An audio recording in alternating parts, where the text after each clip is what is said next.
A few videos ago, I talked about the original The Fast and the Furious movie and how I had a surprisingly good time watching it. In that video, I promised I'd be watching the rest of these movies. I'm a man of my word. To that end, I just finished watching the 2003 movie Too Fast, Too Furious, spelled with the number 2 times.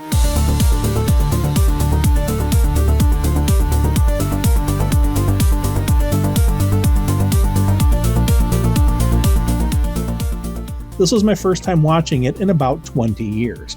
I remember almost nothing about it. It was like watching a brand new movie.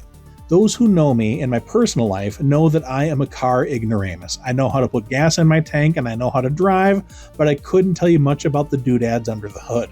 I'm probably not the target audience for this movie, but even so, I like this ride far more than I thought I would. Even though I really liked the original, I wasn't expecting to like its direct sequel as much as I did.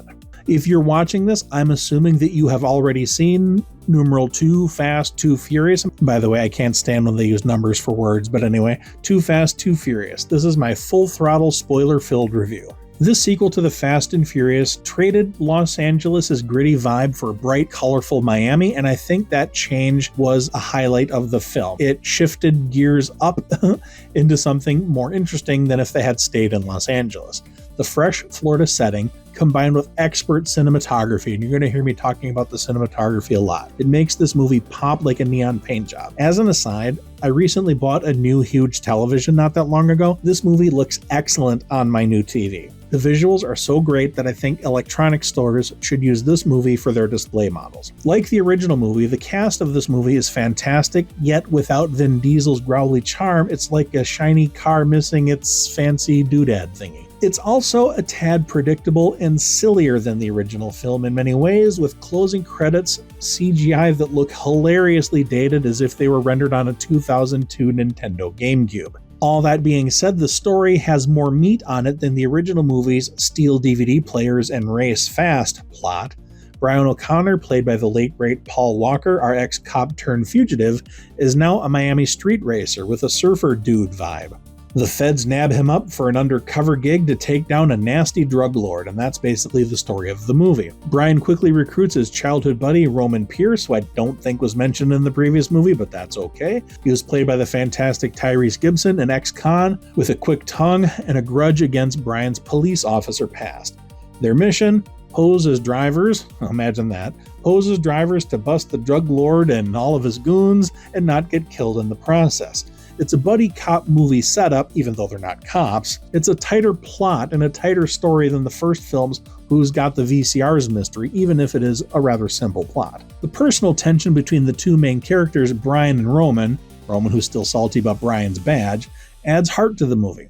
It's not the best movie in the world, but for a film about loud cars and louder egos and going fast, the movie holds up pretty well. The action is a gear above the original, the opening race is a neon-charged sprint under a Miami bridge, and it's really fun to watch. It is.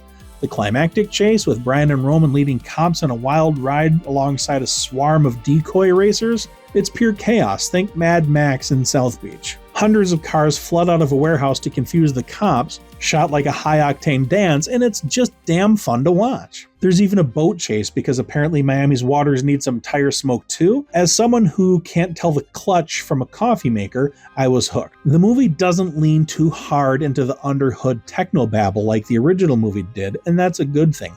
All audiences need to know is that it looks cool, which it does. The stunts feel bigger, bolder, and less race in a straight line than the first film. Does it feel dated?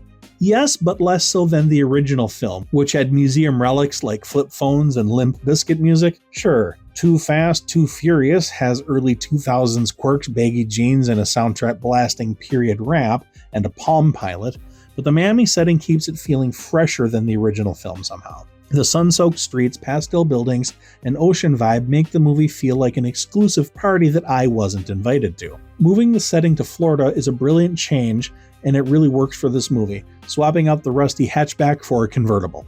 The cinematography, as I said earlier, is straight up stunning. Every frame pops with vibrant colors. Director John Singleton makes the most of the Miami setting. The cast is a blast. Paul Walker's Brian still reminds me of a slightly misbehaving golden retriever. How can he be bad when he seems so nice? Tyrese Gibson's Roman steals the scenes with one-liners and attitude. Their chemistry really clicks, not quite as well as in the original movie's main characters, but it's still pretty darn good. Sometimes when a sequel tries to swap out one of the main characters that doesn't show up in the new movie, it stalls, but you know what? It works here. I still miss Vin Diesel, and I'm glad that he's going to be in most of the other movies, but Tyrese Gibson is more than an adequate substitute. The villain is someone we love to hate. It's good to have a good villain, even if he's more Miami Vice than menacing. The crew is fun. I almost don't miss the original gang. Almost. But here's the flat tire. No Vin Diesel. Dom's absence is a massive void. His gruff soulfulness was the film's heart, and without him, it feels like a car with a sweet new paint job over a rusty body. Brian and Roman's bromance is great, but it lacks depth, and it's not quite as believable as in the original film. As much as I enjoyed the movie, it's more than a little predictable, and it is 100% silly. The plot goes in a straight line. Undercover mission, double cross, big chase, done. You can spot every twist a quarter mile away.